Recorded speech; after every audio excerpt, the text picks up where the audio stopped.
welcome to Void Signal. I am your host, Brian Prime, and this episode is a short chat with three members of the Southern California goth-industrial outfit, Matt Blvck. Matt Blvck has been producing dark electronic music for around 5 years now and have caught the attention of many. You may have heard them in your local goth night, sounding something like a mix of Nine Inch Nails with Depeche Mode with a bunch of other very unique and original sort of flavors and takes on things. In addition to headlining their own successful US West Coast tour, they're the special guest for the upcoming Blvck Fest in Los Angeles, and just announced they'll be headlining at Dark Force Fest next year. They've also got a new song out as of the time of this episode's release. I caught up with Alex, Biddy, and newest member of the crew, lighting director Dane, for a short discussion before their performance in Sacramento some weeks ago. But before we get to that, a few words from our sponsors.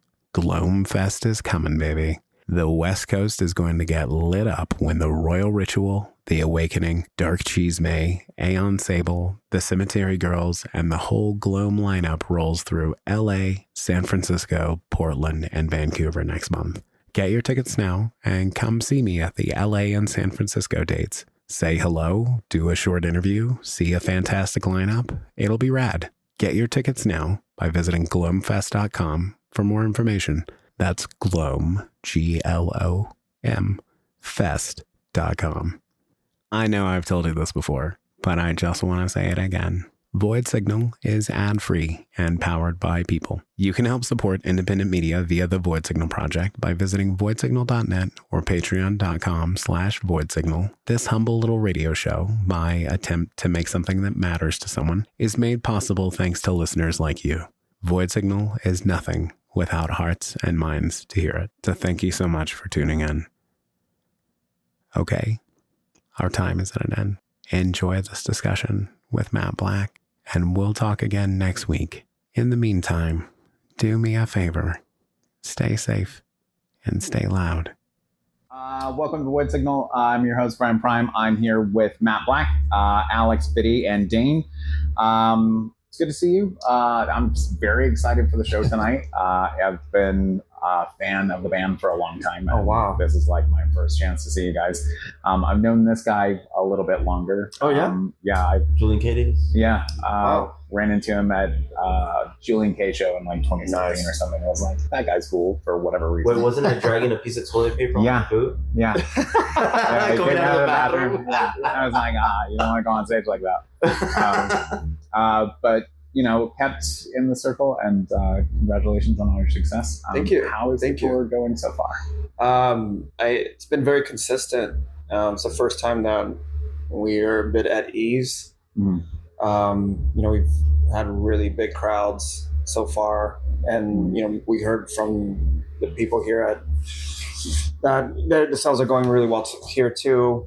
And you know, for a band like us, we've only been around for 5 years. Yeah. And During the pandemic, so. Yeah, and not knowing if someone's going to show up or not tends to be a thing. You know, there's the music and the creation and the art, and then there's also the part of the business, which kind of sucks because you're kind of like, Yeah. oh my God, like, are people showing up? And Yeah. it's been really amazing. You know, I did have a moment in Berkeley where I just kind of was able to, it slowed down for me, where I was kind of like, okay, wow, like these are real fans. Yeah. And I kind of got a little emotional because it was kind of like, Tell them about the what? About like how our peers or you know, people who've been doing this longer than us, telling about how they told you to like take it in and soak it in. Yeah. You know, some of our peers that, you know, a lot more successful people, they said that the work is just a part of their life, and you kind of tend to forget and maybe not notice how things went. And he's like, this is the most important moment for you guys. Just take a moment and look at it. Because we're go.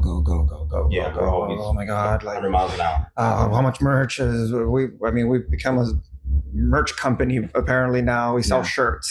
Yeah. And you know, and part of the job is to go on the road and be away from our families, and we have to sell tickets. Right. You know, we have to, that's part of the job. And I think it's the first time.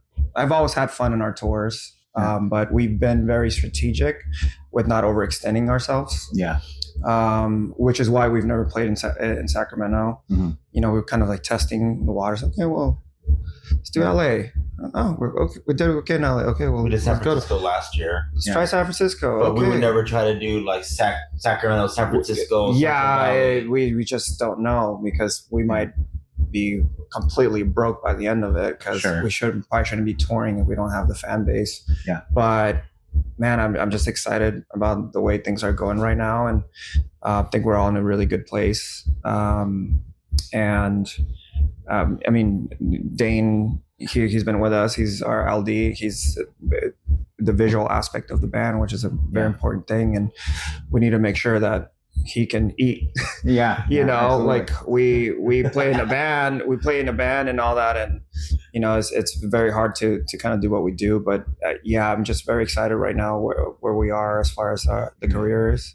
Yeah. I feel like there's something in the air, like something's actually happening. Yeah. And it's interesting too, just to see, because you know, knowing Biddy from the early days of, like, you know, you were all had full-time jobs.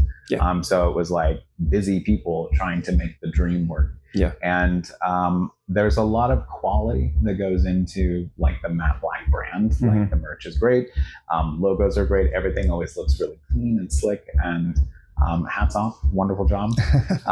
But yeah, it has sort of it does feel like a momentum, I guess. So well deserved. Thank you. Congratulations. So what are the plans for just riding this wave until the next thing? We wrote the last album. I feel like we wrote it towards like longer periods of time, because we made our first album, and then we spent our time marketing the band to try to grow a fan base, and we try to grow the business of the shows, you know, and slowly. So we had to invest a lot of time in that. So the last album, I feel like we worked on it little by little. I mean, I don't think a band like us should have 2 full albums already. Right. It's a lot of work, and they have to all tie well together, and it has to be cohesive, at least. Right. Like the quality of the work, we want to make sure it's good. Sure. So there's a lot of pressure there when we're doing that. But I think now that I feel like we have some level of control over the shows, we can now revert back and go back to creating music. Our goal is to work on the next phase of the band and the next phase of the music. We are about to sign to a label called Breathing Records. They're going to take over our old catalog, and then we're going to do a new album. So I didn't want to write another album, because it nearly killed me. Sure. It was very difficult to make, especially since we do it all in-house. Yeah. We pay for it in-house. We ship it, we deliver it, we make it, everything. But I think right now I'm really excited about the new work. I've always told him I don't think we've written our best stuff. Yeah. And I'm excited to go there. I'm excited to tap into that. Because now we actually going to have time to really put it in there and really do the work that we want to do, which is experiment with different instruments, experiment with different ways of recording. I feel like there's going to be a lot more patience, and I feel like we have really good music still in there that we haven't tapped into. Yeah. I mean, we have a new song that we might be releasing in a few weeks or maybe a month. We wrote that in a day, and we're like, man, there's juice. Yeah. There's still some stuff in there, and I'm just kind of excited about the next phase. So the next phase is going to be a new album for sure. Yeah. We're going to continue playing shows. We want to improve the show. You haven't seen the live show yet, right? No, I haven't. But I was gonna talk. I wanted to talk to Dane a little bit and ask, like, coming into this as an outside component of. I have seen video of the live footage, and it's made me excited for the Matt Black show. Thank you. What did you? How did you feel kind of stepping into this role for the band? How did you land it, basically? Well, I guess that's kind of interesting. These guys found me at a old underground venue that I used to work at in San Diego. And this was very close to the beginning of my lighting design career. I used to be in architecture before this, and I transitioned into this. And I started my lighting design career in 2021, also just after the pandemic. So this was all very new for me. But my beginning in lighting design was doing lighting for a lot of like techno music and like underground kind of events. So that kind of look applied very well to what Matt Black does. So for me, it was very natural in terms of like, oh, just do what I've been doing. Yeah. But, now it's for a band's music instead of doing it for like some random DJ. Right. So, being that it was very much at the beginning of my career, and it was, in a lot of ways, the beginning of Matt Black's kind of rise, I felt like it fit very well because we were both kind of able to grow together. He's just as obsessed as us with his craft. Yeah. When we were riding together in LA one day, and this fucking guy's listening to podcasts about lighting, dude, and I'm like, this is what he does. This is his passion. So that felt good to know that he gives himself homework. I didn't know there were podcasts about lighting. Yeah. It's an untapped market. There's dozens of us. we always knew going into the band, because I played in Julian K too. Yeah. And New Division, and we have a bunch of bands, and no one ever cared about the lights. No one cared about the show. They cared about just doing the playing. And I'm like, man, like the visual aspect is such an important thing. So for off the bat, and I think why Matt Black, it kind of worked immediately, is that the package was set from the moment we did our first song. The visual aspect was already there. Our visualizers, the super stroby kind of, I don't know, like mechanical kind of looking. Yeah. The fixtures and the way he set up the lighting, it just fits that. Yeah, for sure. It looks like the videos. It looks like, and I feel that was just always an important thing for us to do, because there's a lot of bands that program the lights. You can tell they're programmed. It's like 1, 2. Yeah. There's a humanity to the way he does it. Today they don't allow haze, and it still looks freaking incredible because he now has to work within his means to make it look good. Sure. And you'll see what he ended up doing. It looks awesome. Yeah. And he works on the fly, so we're really happy to have him. Yeah, and from what I've heard, and I'm excited for the live representation of this thing because albums and releases have been great, and I've been excited to get to the chance to see you guys. And I heard, through back, private conversation, someone go, "Oh, I wasn't all that into Matt Black until I saw them live," and I complete like, "Oh shit, this band is fire." So I'm excited to see the lighting in person for myself, and I do think that is such an important component, especially since we have bands on the scene that elevate lighting and stuff for live shows like Help and things like that. Yeah. Who just really deliver on the performance aspect. Huge fans. I recall seeing Perturbator and like, yes, amazing performance, but the lights blew my mind. Awesome. I'm glad that attention to detail, I think, has served you guys really well, because like I said, everything comes across as so slick and cohesive and one vision. Well, I don't want to keep you guys too long. We don't have too long before the doors here and stuff. We got time, man. We're chilling. Okay, cool. And Neophoric? Yes, it is. That's our friend. Yeah, and he did a shirt for us. Yes, I am. Sold out fast, man. I wish we had more. I found out about it long too late, and I was like, I don't even have one. So sick. I have one. Oh, okay. All right. Such a good shirt. Give me your address when I heard that. I was excited to finally get a hoodie because I went to go buy one. In it's good quality. You feel it? It was amazing. Yes, I was very pleased. Yeah. I take my hoodies and my garments very seriously. I'm not going to spend money on a shitty hoodie. But okay, what is Biddy? You've been a little quiet for a little bit of this. You've interviewed me before, so that's why I'm like letting Alex and Dane kind of. What do you feel is the band's trajectory from this point, and where do you see yourself in that? Man, it's that's a hard question for me. Alex has a better idea. I mean, I don't like to count my eggs before they hatch. Sure. But does it feel different this time? after being in this industry for 10 years and playing in a lot of bands, it does feel different for me. It really feels exciting, like it's going to reach higher ground. But I don't know if it's just me. Like, there's like, I'm a little scared sometimes inside. I'm like, oh, I better not get too excited because it might not happen, you know?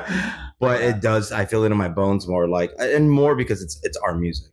Sure. You know, like, even though I loved my role in Julian K, I did get to write music with them and stuff like that. But it was something that they had already established. But this time around, I'm seeing the fruits of the labor. I'm seeing the audience grow in a healthy pace.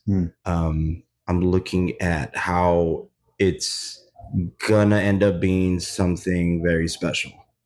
It's funny because, you know, I think Alex was saying yesterday, who were we talking to? You're like, someone said, where, how big do you guys want to get? I don't know if it's, I mean, what kind of question is that? Obviously we want to get huge, but setting goals is important. So what's the word? Goals with small, I wouldn't call them small goals, but goals where you say, hey, you know what? I want to be able to play 1,000 achievable goals, like a theater. Yeah. Luckily, I've done theaters and I've done arenas in the past with different bands, but theaters feel great. It's still kind of personal. And I know it sounds, I don't want to talk about finances because it's not rock and roll, but financially, it's safer for us to be like, oh my God, we're selling out theaters at 1,500 capacities.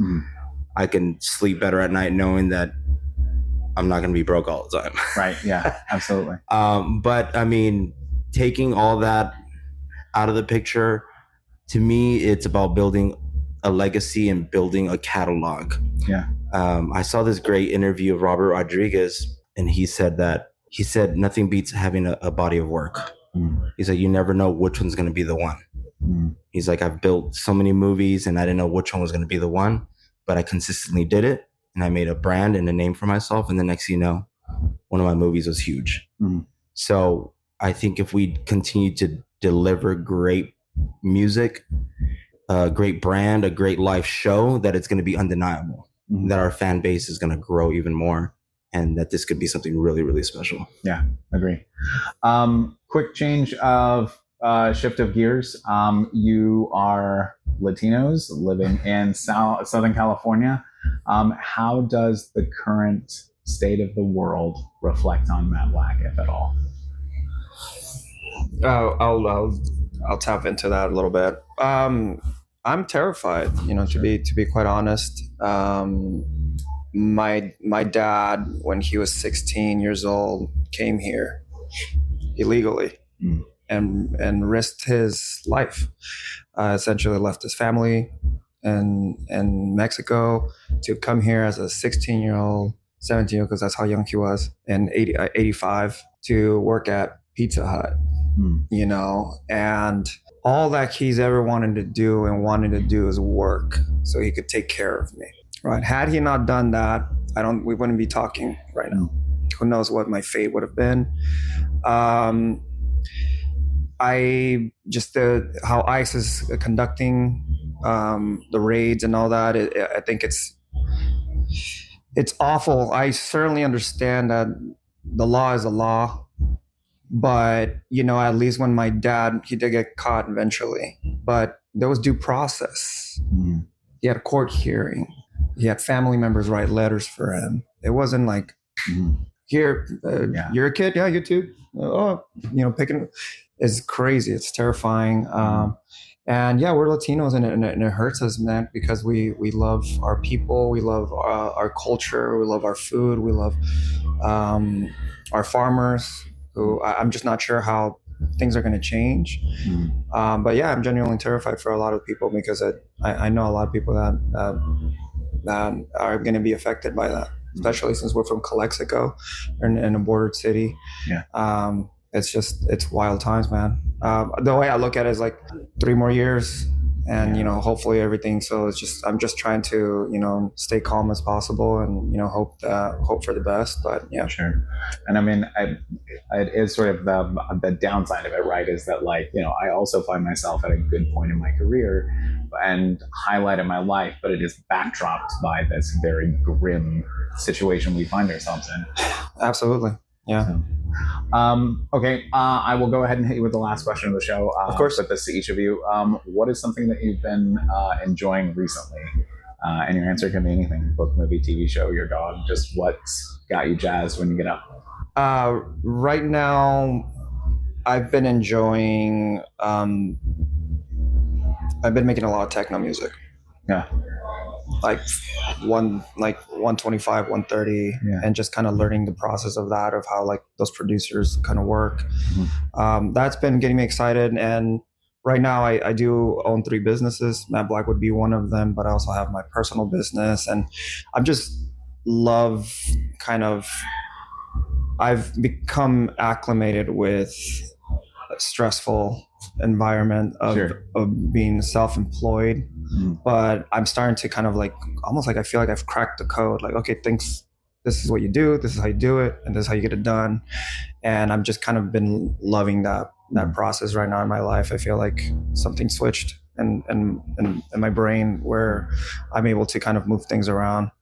And, you know, obviously being with my family and kids, and I have 3 kids. And yeah, just kind of, that's been my world lately. Yeah, very busy.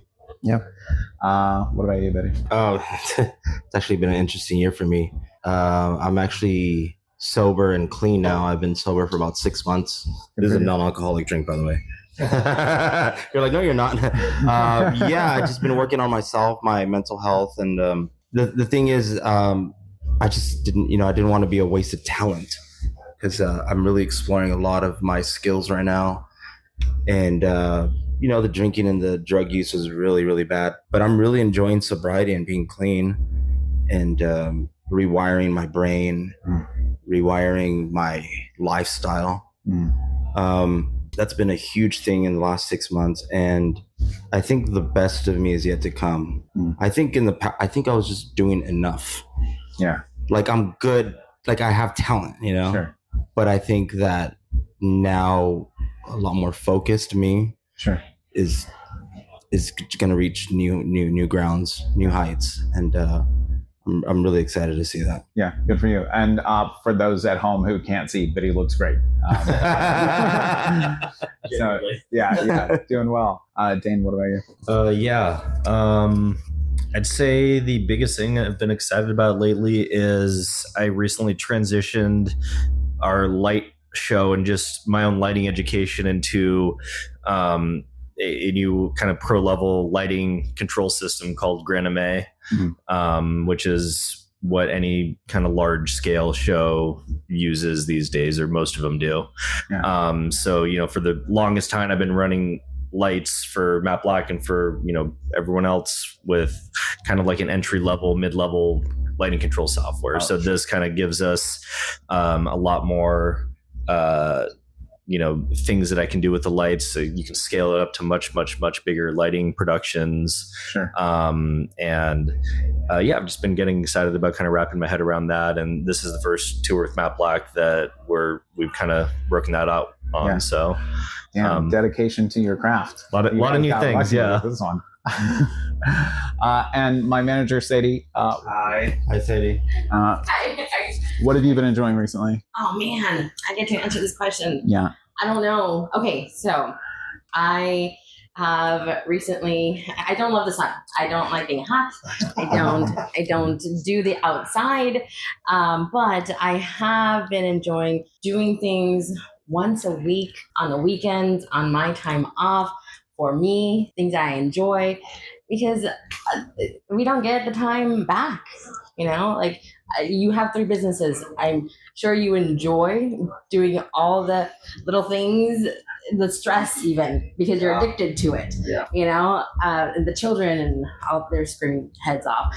The sobriety. You see the view, the world differently, and you're experiencing it for the first time, and just your craft and your dedication, you are going to make something, and you're going to be proud. You're going to be able to look back and say, I did that. So me, I don't know, I small scale, and I'm enjoying my time. Amazing. Yeah, good answer. I always answer myself, what the fuck have I been enjoying? Not to get too like wholesome or anything, but kind of the same answer. I've just been enjoying my life, and it has been difficult at times given the state of the world, but I think we all have to just keep doing what we can, operating within our spheres of control and trying to grab as much joy and happiness for ourselves as we can while we can, because fucking who knows what's going to happen. Okay, that is it. Thank you all so much for your time. Much appreciated. You guys are also very smart.